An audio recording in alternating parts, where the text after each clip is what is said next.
Good morning बेटा। I hope आपने कल वाला वीडियो देख लिया है, क्योंकि ये वीडियोस का एक रिलेशन है, उसी के बेस पर हम आगे बढ़ रहे हैं। तो आपने देख लिया, थोड़ा सा लेट पब्लिश हो पाया था वो, किसी वजह से मैं थोड़ा सा लेट पब्लिश कर पाया उसको। तो मुझे उम्मीद है आपने देख लिया होगा, ऐसा मैं मान के चल रहा हूँ। नहीं देखा है तो ज़्यादा बड़ा नहीं है, 20-22 मिनट का वीडियो है, उसको देख लेना एक बार। तब हम आगे बढ़ते हैं। अब क्या कह रहा है हमारा जो आज का टॉपिक है, वो ये कह रहा है, कल हमने सीखा था कि कोई भी चार्ज अगर मैग्नेटिक फील्ड में मूव करता है, यानी मोशन करता है, किसी वेलोसिटी से चलता है, तो उस पर एक मैग्नेटिक फोर्स लगता है। ये हम कल सीख चुके हैं। और वो फोर्स की डायरेक्शन कैसी होती है ये भी हमने सीखी थी। कितना फोर्स लगता है, जिनको नहीं याद है उनको बता दूं, F is equal to Q V cross B. ये फोर्स लगता है उस पर, किसी मोशन करते हुए चार्ज पर जब वो मैग्नेटिक फील्ड में होता है तो इतना फोर्स लगता है। यहां पर v उस चार्ज की वेलोसिटी है, ये मैग्नेटिक फील्ड है, और ये तो फोर्स है जो लग रहा है, और चार्ज q है जिस पे ऑब्वियस सी बात है इस पे फोर्स लग रहा है। तो ये इतनी छोटी सी कहानियां हमने पढ़नी है आज के इस लेक्चर में। अब हम थोड़ा आगे बढ़ रहे हैं। क्या कह रहे हैं कि ये फोर्स तो हमें पता है कितना लगता है। अच्छा, एक बात और, ऐसे ही बोल रहा हूं, आप सबको पता होनी चाहिए, इस फोर्स की डायरेक्शन मैंने बता दिया कैसे निकालते हैं। क्या आपको एक बात याद है कि cross product of A and B की जो डायरेक्शन होती है, वो डायरेक्शन ए और बी दोनों के परपेंडिकुलर होती है। ये मैं बता चुका हूं आपको, शायद 11th में बताया था, इससे पहले बहुत बार बता चुका हूं कि इन दोनों का जो क्रॉस प्रोडक्ट होगा उसकी डायरेक्शन इन दोनों के परपेंडिकुलर होगी। In the same way v cross b का जो क्रॉस प्रोडक्ट कौन है, वो फोर्स है, फोर्स ही है। तो फोर्स की जो डायरेक्शन होगी वो वेलोसिटी और फील्ड दोनों के परपेंडिकुलर होगी। ये बात ऐसे एज्यूम करिएगा, देख लीजिए एक बार, जल्दी से देख लेते हैं फिर आगे बढ़ते हैं। फॉर एग्जांपल, एक मैग्नेटिक फील्ड इनवर्ड डायरेक्शन में है, चार्ज मूव कर रहा है, क्यू चार्ज है, वो राइट साइड मूव कर रहा है। तो कल मैंने सिखाया था फोर्स की डायरेक्शन कैसे निकालेंगे, v क्रॉस b करके निकालेंगे। वेलोसिटी की तरफ राइट हैंड की फिंगर्स को रखा, फील्ड की तरफ लेकर गए, थंब किधर आया, अपवर्ड। तो फोर्स किधर लगा इस चार्ज पर, अपवर्ड डायरेक्शन में फोर्स लगा। क्या देखिए, फोर्स इन दोनों के परपेंडिकुलर है, दिख जाएगा आपको। वेलोसिटी x में है, फोर्स y में है, परपेंडिकुलर है। मैग्नेटिक फील्ड z में है, फोर्स y में है, क्या अभी भी परपेंडिकुलर है।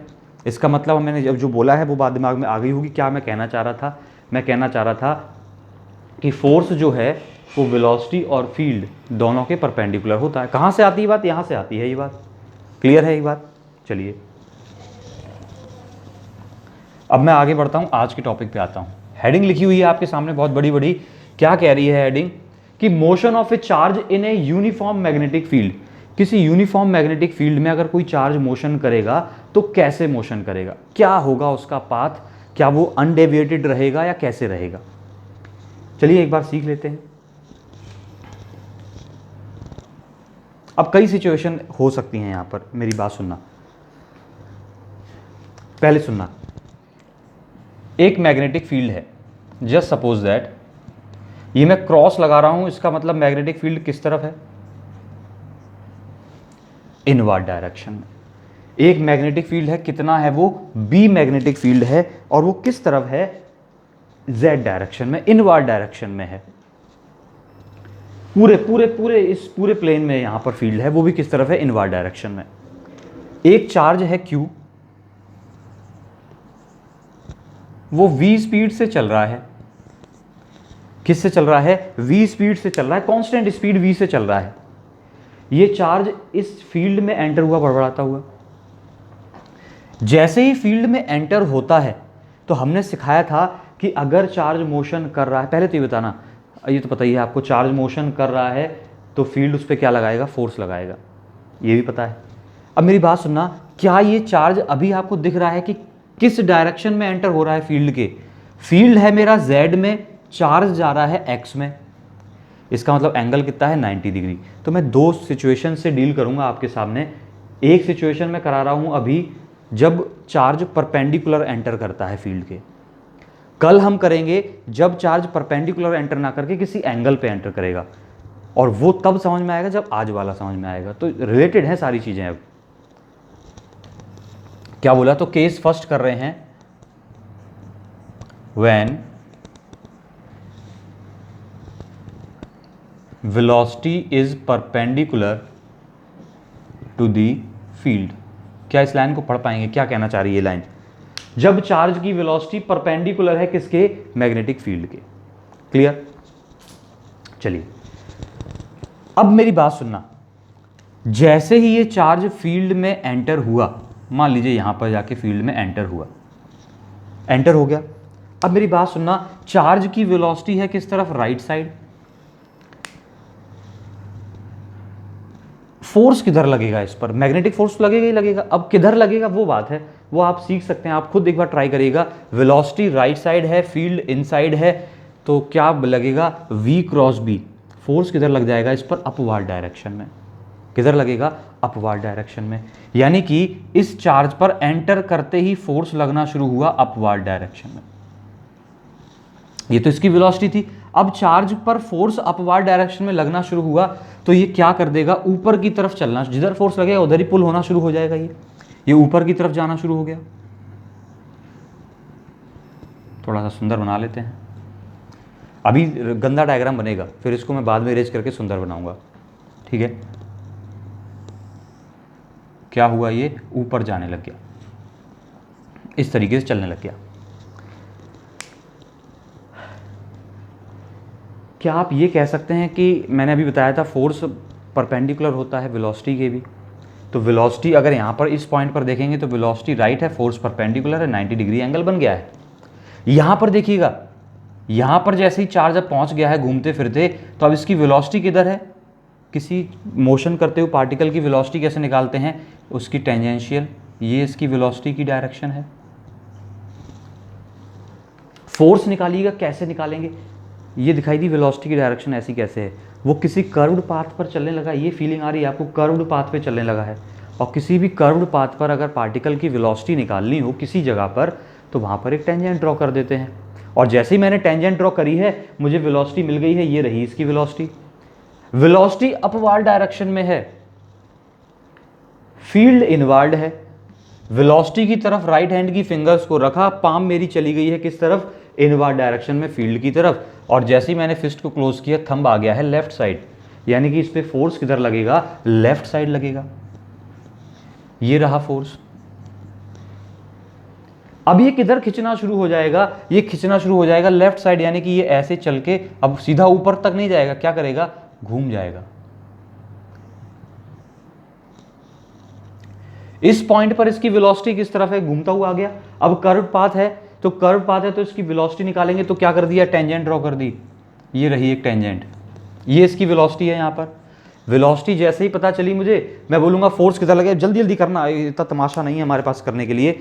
वेलोसिटी की तरफ राइट हैंड की फिंगर्स को रखा, पाम किस तरफ ले गए हैं? फील्ड की तरफ। फटाफट से थंब डाउनवर्ड। आपको फीलिंग आने लग गई होगी इतनी देर में, थंब किधर लग रहा है? डाउनवर्ड, यानी कि फोर्स किधर लग रहा है? डाउनवर्ड डायरेक्शन में। और फोर्स जैसे ही निकलेगा मैं क्या करूंगा? अब ये किधर जाने लगेगा? नीचे की तरफ आने लगेगा, और इस तरह से घूम के पूरा सर्कल कवर करके वापस वहीं पे पहुंच जाता है। क्या कर रहा है ये? अच्छा, इस पॉइंट पे भी देख लो, एक ही पॉइंट तो बचा है। इस पॉइंट पर देखेंगे चार्ज नीचे आ रहा था, तो वेलोसिटी ये रही। फोर्स निकालिएगा, वेलोसिटी की तरफ फिंगर्स, यानी कि डाउनवर्ड फिंगर्स। फील्ड इनवर्ड है तो पाम में हर बार अंदर ही रखना, उसमें कोई बार बार बताने वाली चीज नहीं है। फिस्ट क्लोज की, थंब किधर चल गया? Right side. इसका मतलब समझ रहे हैं आप? अब इसका मतलब समझ रहे हैं कि चार्ज जैसे ही फील्ड में एंटर होता है, इस पर एक फोर्स लगता है इसकी वेलोसिटी के परपेंडिकुलर, और वो फोर्स इसको क्या कर रहा है? ये पाथ कुछ समझ में आ रहा होगा, कैसा पाथ है? ये सर्कुलर पाथ नजर आ रहा है। अब केवल नजरों पे मत जाइएगा, नजर आने को तो मैं इसको बुरा सा बनाता तो ये सर्कुलर नजर ही नहीं आता, गंदा भी बन सकता है, वो तो नजरों की बात है। लॉजिक पे जाते हैं, ये सर्कुलर क्यों है? क्यों ये सर्कुलर नजर आया? थोड़ा सा मैथमेटिक्स का यूज है और बताना मेरा काम है, तो मैं एक बार बताऊंगा। जिसको ना समझ में आए वो कहे कि हमें मतलब नहीं, हमें याद कर लेना है सर्कुलर पाथ होता है। जिसकी समझ में आ जाएगा वो वाह वाह कर देगा, जिसकी समझ में नहीं आएगा वो बोलेगा कोई दिक्कत नहीं, मुझे याद हो गया है कि कैसा पाथ होता है सर्कुलर। पहले तो मैं लाइन बोल दूं, जब कोई चार्ज यूनिफॉर्म मैग्नेटिक फील्ड में एंटर करता है, कैसे कैसे परपेंडिकुलर। यूनिफॉर्म मैग्नेटिक फील्ड में एंटर करता है, लेकिन कैसे? परपेंडिकुलर। तो उसका पाथ कैसा होता है? सर्कुलर होता है। Is that clear? Is that clear? ये लाइन सुन ली आपने, पाथ होता है सर्कुलर। अब इस पाथ को मैं सर्कुलर ही कैसे बोल पाया हूं, इसके पीछे बस थोड़ी सी लॉजिक है, आप समझ सकते हैं। पहले मैं एक सर्कल बना लेता हूं। इतना बुरा सर्कल मैंने आज तक कभी नहीं बनाया। देखिए क्या बात है, ये एक सर्कल है। थोड़ी सी प्रॉपर्टी बताइएगा, टेंजेंट को, किसी सर्कल की बात कर रहा हूं, किसी सर्कल में टेंजेंट को सेंटर से मिलाने वाली लाइन सॉरी, किसी सर्कल में टेंजेंट को सेंटर से मिलाने वाली लाइन क्या टेंजेंट के परपेंडिकुलर होती है? सुन ली, ये प्रॉपर्टी सर्कल की है, स्पेशली सर्कल की है। किसी सर्कल की टेंजेंट को, जहां पे टच कर रही है, टचिंग पॉइंट को सेंटर से मिलाने वाली लाइन यानी कि रेडियस, रेडियस जो है वो इसके परपेंडिकुलर होती है। सुन पाई इतनी बात? इसका मतलब मैं ये भी तो बोल सकता हूं कि अगर किसी कर्व्ड पाथ में, थोड़ा ध्यान से, थोड़ा सा ध्यान से बस, अगर किसी कर्व्ड पाथ पे टेंजेंट को उस कर्व्ड पाथ के सेंटर से मिलाने वाली लाइन परपेंडिकुलर हो तो वो कर्व्ड पाथ सर्कल होगा। कुछ पल्ले पड़ी बात? कुछ पल्ले पड़ी? अब यहां पे आ जाओ, यहां पे आ जाओ। ये टेंजेंट है, ठीक है, टेंजेंट है। ये फोर्स लगा, क्या ये फोर्स इसके परपेंडिकुलर है? ये तो हमें पता ही है, वेलोसिटी इसके परपेंडिकुलर है।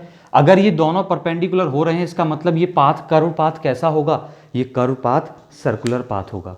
कुछ सुन पाई है लाइन? जिनके समझ में आ गई है बात वो ठीक है, जिनके नहीं आई है तो डिजाइन से भी नजर आ रहा है कि कैसा पाथ है, सर्कुलर पाथ है।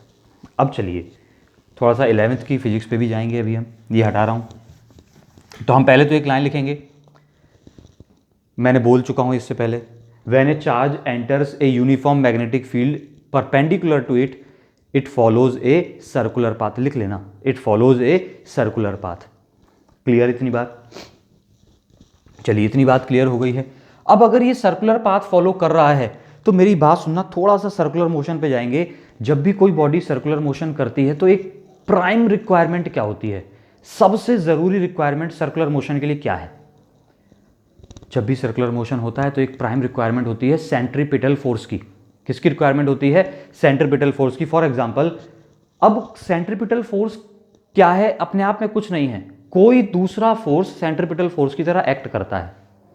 कोई दूसरा फोर्स सेंट्रीपिटल फोर्स की तरह एक्ट करता है। फॉर एग्जांपल, हमारी अर्थ सन के अराउंड घूम रही है, हमारी अर्थ सन के अराउंड सर्कुलर पाथ पे घूम रही है, ऑलमोस्ट सर्कुलर पाथ पे घूम रही है। तो सर्कुलर पाथ अगर है तो इनके बीच एक क्या होना चाहिए था? Centripetal force. और वो सेंट्रीपिटल फोर्स किसकी वजह से आता है? फॉर एग्जांपल, ये सन है, इसके चारों तरफ अर्थ घूम रही है, यही है ना? तो ये सेंट्रीपिटल फोर्स आता किसकी वजह से है? इनके बीच क्या लग रहा है? एक ग्रेविटेशनल फोर्स लग रहा है। और इस ग्रेविटेशनल फोर्स का मतलब है सन इस अर्थ को अपनी तरफ खींच रहा है, और इसी ग्रेविटेशनल फोर्स की वजह से ये सर्कुलर पाथ पे घूमती रहती है। यानी कि इसी फोर्स को हम क्या कहते हैं? Centripetal force. तो यहां पर सेंट्रीपिटल फोर्स का काम कौन कर रहा है? Gravitational force. अगर ये सेंट्रीपिटल फोर्स ना होता तो अर्थ इसके चारों तरफ बंध के नहीं घूमती, अर्थ क्या करती? भग लेती। अर्थ क्या करती? भग लेती, यहां से इससे दूर चली जाती, इसके साथ घूम रही है because of the gravitational force. ये मैंने बहुत सिखाया 11th में, ऐसी बड़ी बात नहीं है। अब यहां पर सुनना, यहां पर देखिएगा, ये चार्ज जो है सर्कुलर पाथ पे घूम रहा है। ये चार्ज अगर सर्कुलर पाथ पे घूम रहा है तो इसको भी तो रिक्वायरमेंट है सेंट्रीपिटल फोर्स की। और क्या वो सेंट्रीपिटल फोर्स हमें दिख रहा है कहीं से? ये जो एफ लग रहे हैं, जितने भी एफ लगे हैं, ये सारे के सारे फोर्सेस कहां पर लग रहे हैं? किस तरफ इंडिकेट कर रहे हैं? ये सारे के सारे फोर्सेस इंडिकेट कर रहे हैं कि they are acting towards the centre, they are acting towards the centre. ये सारे के सारे सेंट्रीपिटल फोर्स हैं। इसका मतलब और ये फोर्स है कौन से, मैग्नेटिक फोर्स। कहाँ, कौन से एफ लिखे थे हमने, कौन सी डायरेक्शन निकाली थी, मैग्नेटिक फोर्स की डायरेक्शन निकाली थी। इसका मतलब कि मैग्नेटिक फोर्स सेंट्रीपिटल फोर्स का काम कर रहा है। तो मैं लिख सकता हूं magnetic force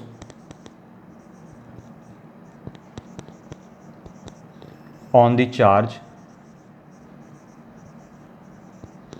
acts as centripetal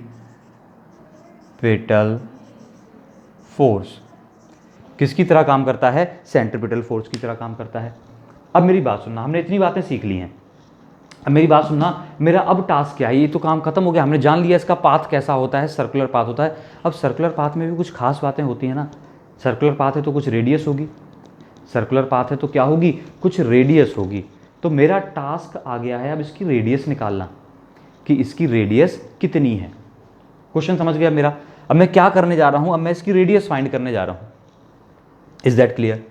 let radius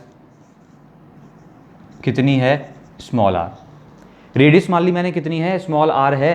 तो अब मेरी बात सुनना, centripetal force F C is equal to magnetic force. F B का मतलब मैग्नेटिक फोर्स, बी मतलब मैग्नेटिक फील्ड होता है, तो एफ बी का मतलब मैग्नेटिक फोर्स। ये मैंने कहां से लिख दिया, यही तो मैंने बात लिखी है अभी। सेंट्रीपिटल फोर्स मैग्नेटिक फोर्स के इक्वल है। मैं क्या निकालने जा रहा हूं, रेडियस निकालने जा रहा हूं। सेंट्रीपिटल फोर्स का फॉर्मूला हम सबको याद है, M V square upon R is equal to. Magnetic force का फॉर्मूला क्या मुझे बताया था मैंने अभी आपको, क्यू वी क्रॉस बी, यही है। जरा मेरी बात सुनना, यहां पर m क्या है, व्हाट इज m, m क्या है, मास ऑफ चार्ज। जो चार्ज मूव कर रहा है उसका मास है। जरा यहां पर सुनना, Q V B sine theta लिख सकते हैं क्या इसको, Q V B sine theta. Theta is the angle between velocity and field. कितना एंगल है वेलोसिटी और फील्ड के बीच में, मैंने पहले ही माना था कैसे हैं, एक दूसरे के परपेंडिकुलर हैं। तो क्या साइन 90 हो गया, साइन 90 हो गया तो यानी कि 1 हो गया, छोड़ दीजिए। क्या बचा, M V square upon R. जरा यहां से देखना, क्या वेलोसिटी से एक वेलोसिटी खत्म, एक लाइन और लिख सकती है इधर।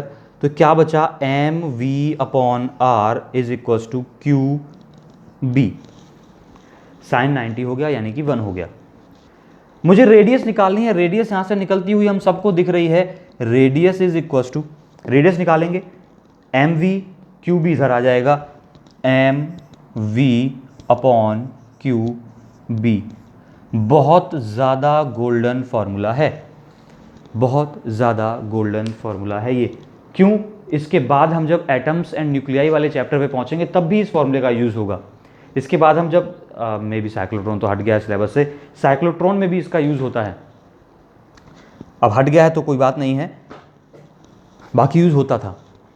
तो अभी मैं क्या बोल रहा हूँ, बहुत इंपॉर्टेंट फॉर्मूला है। तो हमने रेडियस निकाल लिया, मेरे साथ एक लाइन बोलिएगा, जब कोई चार्ज यूनिफॉर्म मैग्नेटिक फील्ड में एंटर करता है कांस्टेंट वेलोसिटी के साथ तो उसका पाथ कैसा होता है, सर्कुलर होता है। सर्कुलर होने के साथ अगर सर्कुलर है तो उसकी रेडियस कितनी होती है, M V upon Q B. यहाँ पर एम उस पार्टिकल का यानी उस चार्ज का मास है, वी उसकी वेलोसिटी है, क्यू उसका चार्ज है और बी क्या है, उस जगह पर magnetic field. Is that clear. एक और बात जो मैं नोटिस कराना चाहता हूं आपको, अपनी पसंद से नोटिस करने वाली बात सुनना। फील्ड किस तरफ है मेरा, फील्ड की एक्सिस बताइए, फील्ड की एक्सिस कौन सी है, जेड एक्सिस है। देखिए इस सर्कुलर पाथ की प्लेन कौन सी है, सर्कुलर पाथ पे चार्ज घूम रहा है तो सर्कुलर पाथ का प्लेन कौन सा है, बहुत ध्यान से सुनना। सर्कुलर पाथ का प्लेन बताइए, दिख रहा होगा सबको। वैसे आपको एक्स वाई जेड तो पता है ना, हमारे इस बोर्ड पे हम हमेशा क्या लेते हैं, कन्वेंशन रहती है ना हमेशा, एक्स वाई और जेड रहती है ये बाहर वाली जेड, ये कन्वेंशन रहती है, परमानेंट है ये हम लोगों के पास, राइट हैंड कोऑर्डिनेट सिस्टम है हम लोगों का। तो मैंने क्या बोला कि सर्कुलर मोशन जो हो रहा है वो किस प्लेन में हो रहा है, ये circular motion X Y plane में हो रहा है। फील्ड किस में था, जेड एक्सिस पे था। मोशन किस में है, एक्स वाई प्लेन में है। फील्ड जेड में मोशन एक्स वाई में, फील्ड जेड में मोशन एक्स वाई में कुछ रिलेशन नज़र आया? नहीं आया तो मैं दिखा दे रहा हूं कि जब क्या, कुछ नहीं, जब सर्कुलर पाथ का plane perpendicular to the field axis होता है। सुना? सर्कुलर पाथ पे मोशन करता है चार्ज, उसका प्लेन कौन सा होता है? Perpendicular to the field axis. अगर फील्ड मेरा एक्स में होता, अगर फील्ड मेरा एक्स में होता और चार्ज इसके परपेंडिकुलर एंटर करता, तो प्लेन कौन सा होता उसके सर्कुलर मोशन का? Y Z plane. सुन पाए? अगर चार्ज कह रहा हूं, अगर फील्ड मेरा वाई एक्सिस में होता, अगर फील्ड मेरा वाई एक्सिस में होता, तो जो चार्ज एंटर करता अगर इसके परपेंडिकुलर, तो उसका प्लेन कौन सा होता? एक्स जेड प्लेन होता। जो एक्सिस में फील्ड है उसके बाद जो बच गई उनमें फील्ड होगा, उनमें मोशन होगा, सर्कुलर मोशन। क्लियर? लेकिन कब जब चार्ज कैसे एंटर करेगा? परपेंडिकुलर एंटर करेगा। आई थिंक इतनी बात क्लियर है, हो जानी चाहिए। ये बात लिख लेना अपने आप, बहुत जरूरी पंचलाइन है, बहुत ज्यादा जरूरी है। रेडियस तक हो गया आप सभी का?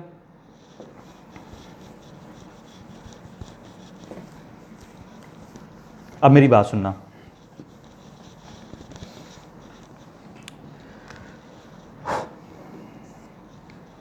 हमने रेडियस निकाल ली है, तो क्या एक और काम कर सकते हैं हम लोग? ऐसे ही बता रहा हूं, जरूरी भी है। क्या हम इसका टाइम पीरियड निकाल सकते हैं? क्या हम इसका टाइम पीरियड निकाल सकते हैं? टाइम पीरियड का मतलब क्या होता है? एक रिवॉल्यूशन में लगा टाइम, एक रिवॉल्यूशन का टाइम होता है टाइम पीरियड। सॉरी, एक रिवॉल्यूशन का मतलब कि एक रिवॉल्यूशन जब ये करेगा तो कितनी डिस्टेंस, टाइम का सीधा सा फॉर्मूला है, ये बहुत बड़ी बात नहीं है। Time equals to distance upon speed, क्या हम सबको पता है ये बात? डिस्टेंस अपॉन स्पीड हम सबको पता है। कितनी देर का टाइम निकालना है एक रिवॉल्यूशन का? एक रिवॉल्यूशन में डिस्टेंस कितनी कवर करेगा? आप सब बोलिएगा 2 पाई आर। कितनी स्पीड है इसकी? v स्पीड से चल रहा था सर। क्या हम r की वैल्यू पहले से ही जानते हैं? यहां पर चेप देंगे, देखिएगा क्या हुआ। 2 पाई r की जगह mv अपॉन qb, ये r की जगह रख दिया। 2 पाई r कंप्लीट हो गया। क्या डिनोमिनेटर में वेलोसिटी था अभी भी? ये था। क्या इस वेलोसिटी से वेलोसिटी खत्म? तो टाइम पीरियड कितना आ गया? 2 पाई m अपॉन qb, 2 पाई m अपॉन qb। और इसमें बहुत प्यारी सी बात नजर आई मुझे। 2 पाई m अपॉन qb में एक प्यारी सी बात नजर क्या आई है? वो ये नजर आई है कि इसका टाइम पीरियड इसकी वेलोसिटी पे डिपेंड नहीं कर रहा। सुनी? मतलब सुनना, एक चार्ज है मेरे पास, ये एक चार्ज है, मैंने इसको बस हल्के से यूं कर दिया, इसको बस क्या कर दिया? हल्के से टुच्चा के फेंक दिया। इसको जब हल्के से टुच्चा के फेंका तो करना इसने भी सर्कुलर मोशन है, तो जितनी देर में ये सर्कुलर मोशन करेगा उतनी ही देर में मैं बहुत गोली चला के चार्ज फेंक दूं, उतनी ही देर में वो भी एक रिवॉल्यूशन करेगा। अरे ये तो बड़ा गजब बात हो गई है। क्वेश्चन सुना? बहुत यूनिक सी बात नहीं बोल रहा हूं, सामने दिख रही है वही बोल रहा हूं। टाइम पीरियड वेलोसिटी पे डिपेंड नहीं कर रहा। इसका मतलब क्या है? चाहे चार्ज धीरे से फेंको, चाहे बहुत तेज फेंको, क्या नहीं होगा?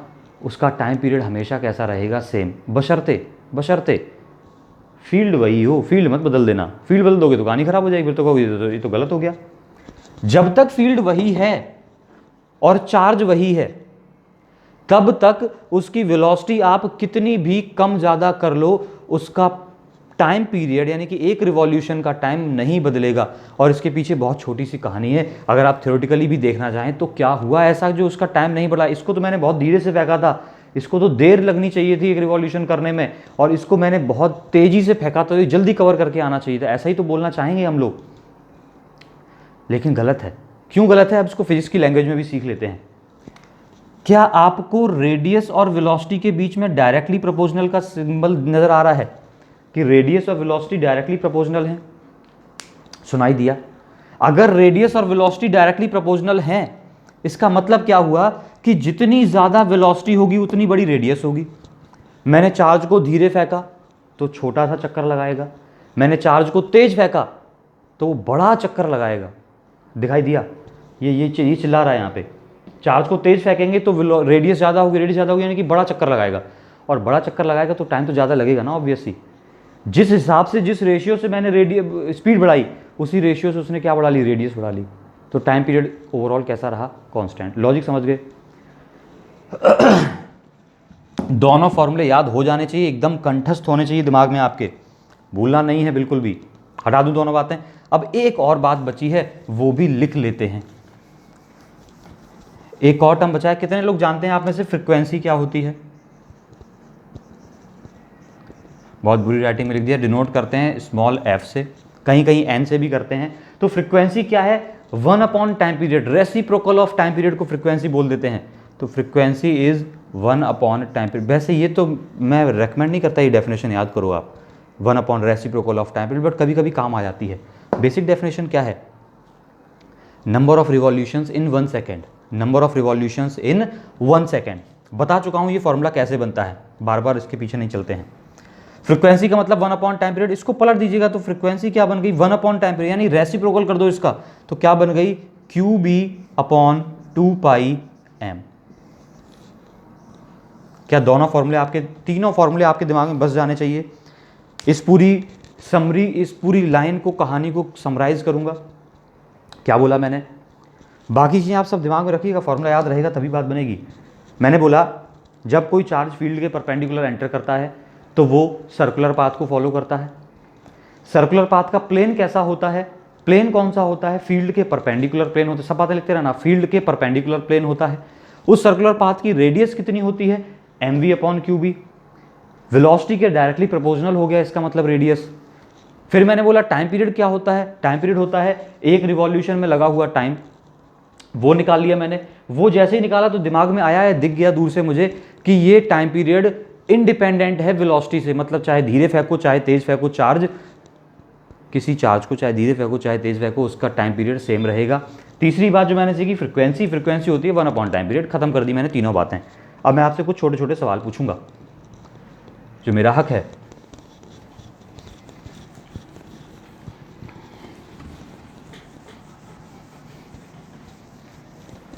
जल्दी से बताइएगा अब आपको।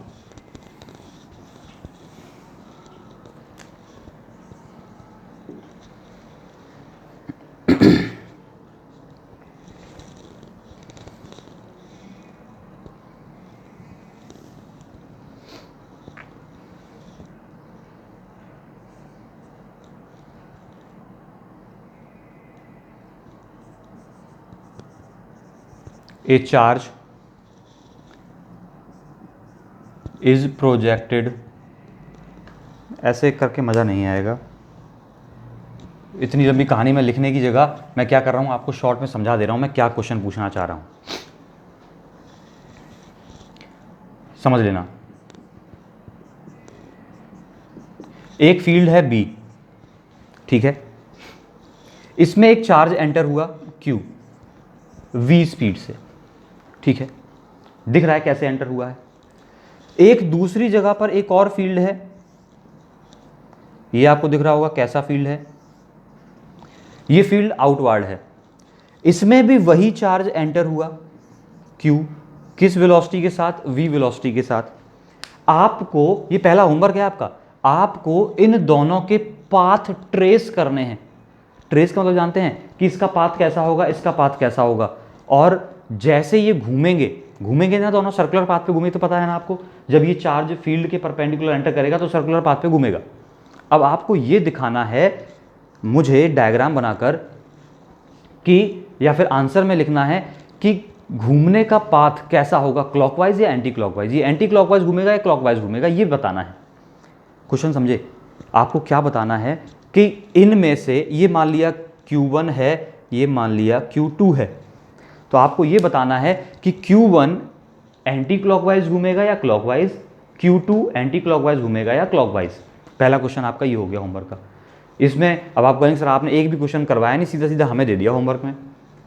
ये मैं करवा चुका हूँ, डेरिवेशन का ही हिस्सा था ये वाला तो शायद वही था, डेरिवेशन का पार्ट था, ठीक है।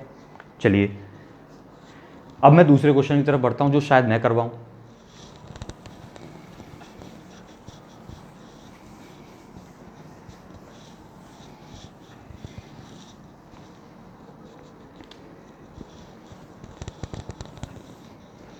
दूसरा question,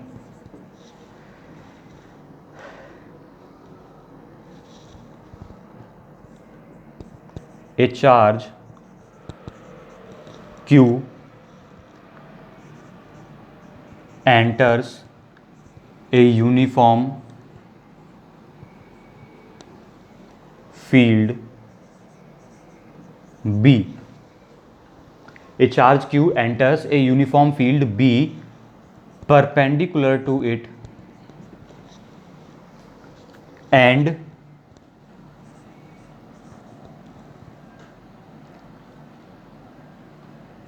revolves in a circular path of radius r.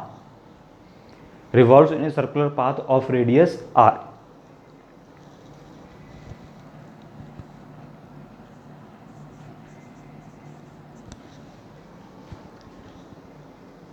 यहां पर एक बात बताना भूल गया, with A speed v।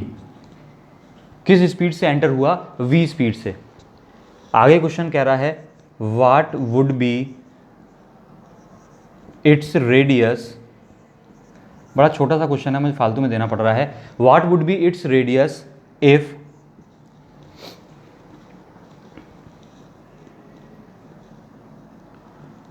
charge becomes half,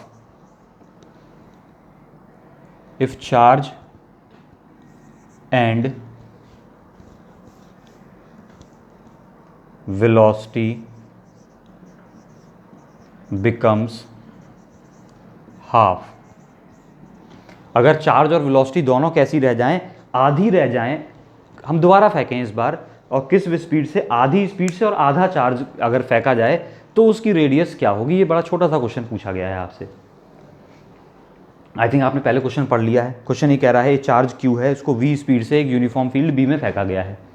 अब अगर मैं किसी चार्ज को फेंकूं जिसका चार्ज कितना हो? इसका आधा हो, और स्पीड भी कैसी हो? आधी हो। वेलोसिटी की जगह मैं क्या लिख देता हूं? स्पीड लिख देता हूं। तो पूछा ही जा रहा है कि अब रेडियस पे क्या फर्क पड़ेगा, और जैसे ही फर्क इन दी रेडियस पूछा जाए, चेंज इन दी रेडियस पूछा जाए, क्या होगा? तो आपको सबसे पहले रेडियस का फॉर्मूला लिखना है। ये कोई मैं नई बात नहीं बता रहा हूँ कि सर ने ऐसी बात सारी याद करनी पंच लाइन है। अरे फॉर्मूला ही तो लिखते हैं सबसे पहले, mv/qb। क्लियर कितनी कहानी? अब मेरे जब भी ऐसा, मैं बहुत बार सिखा चुका हूँ, जब भी दो सिचुएशंस दी जाती हैं तो हम दोनों सिचुएशंस के लिए लिख लेते हैं, यही करते हैं। मैं आपको एक बार बता दूं पहले क्या कह रहे हैं। R1 दी गई है, आपको R है। वेलोसिटी पहली वाली वेलोसिटी v दी गई है, चार्ज दिया गया है Q, यही कहानी दी गई है। दूसरी बार में वो कह रहे हैं कि R2 बतानी है कितनी है। वेलोसिटी कह रहे हैं हमने आधी कर दी है, यानी कि v की आधी कर दी है। चार्ज भी कह रहे हैं हमने कैसा कर दिया है? आधा कर दिया है। क्या ये बातें आपको दिख गई हैं? दिख गई ना इतनी बात? तो मैं बोल सकता हूं, अच्छा मास के साथ कोई खिलवाड़ नहीं किया, मास के साथ कुछ नहीं किया, सिर्फ किसके साथ किया है? वेलोसिटी और चार्ज के साथ। तो मैं बोल सकता हूं R1 is equal to m1 v1 q1 b1, इतनी बात लिख सकते हैं। b कांस्टेंट है तो चेंज नहीं किया, m कांस्टेंट है तो चेंज नहीं किया। दो बातें क्लियर। R2 की बात कर रहे हैं तो मास, वेलोसिटी, चार्ज और फील्ड, दिख गई इतनी बात। अब आपको आगे की कहानी पता है, दोनों को डिवाइड कर दो, दोनों को डिवाइड कर दो तो R1 R2 की कहानी निकल आएगी। R1 को डिवाइड कर दो तो R1 R2 की कहानी निकल आएगी। दिखा? अरे दिख जाता है इतना तो डिवाइड कर देंगे। डिवाइड कर देंगे तो क्या कट जाएगा? डिवाइड करते ही m से m कट जाएगा, b से b कट जाएगा, तो क्या बचेगा? R1/R2 is equal to V1 upon Q1 upon V2 upon Q2, Q2 ऊपर पहुंचेगा तो क्या बचेगा, V1 upon V2 into Q2 upon Q1। दिख गया, V1 V2 की वैल्यू पता है, Q2 Q1 की वैल्यू पता है, रख दीजिएगा। और जैसे ही रखेंगे, शायद दिख रहा होगा, V1 V2 की वैल्यू, V1 की वैल्यू V, V2 की वैल्यू V/2, Q2 की वैल्यू Q/2, Q1 की वैल्यू Q। ये 2 ऊपर पहुंचेगा, V से V खत्म, Q से Q खत्म, 2 से 2 खत्म।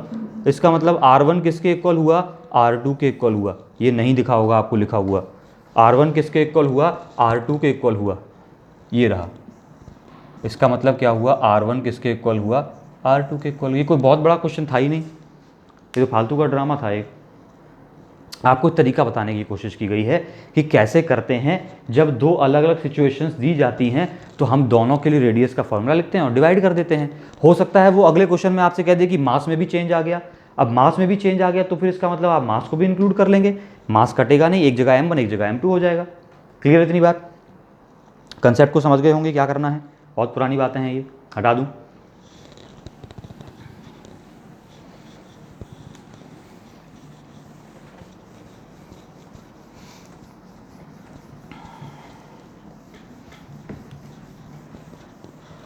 आज के लिए ज़्यादा लंबा लेक्चर नहीं करते हैं, कल कुछ और बातों की शुरुआत करेंगे, नई बातें सीखें। इसका केस सेकंड भी करना बाकी है अभी, कल होप सो हम कल केस सेकंड कर पाएँ। नहीं कर पाएंगे तो इसके कुछ रिलेटेड क्वेश्चंस और करेंगे और कुछ एक नई बातें और बताएंगे ज़रूरी। तब तक के लिए आपको पता है मैं क्या कहूँगा, ऑल दी बेस्ट, पढ़ते रहिए, एंजॉय करिए।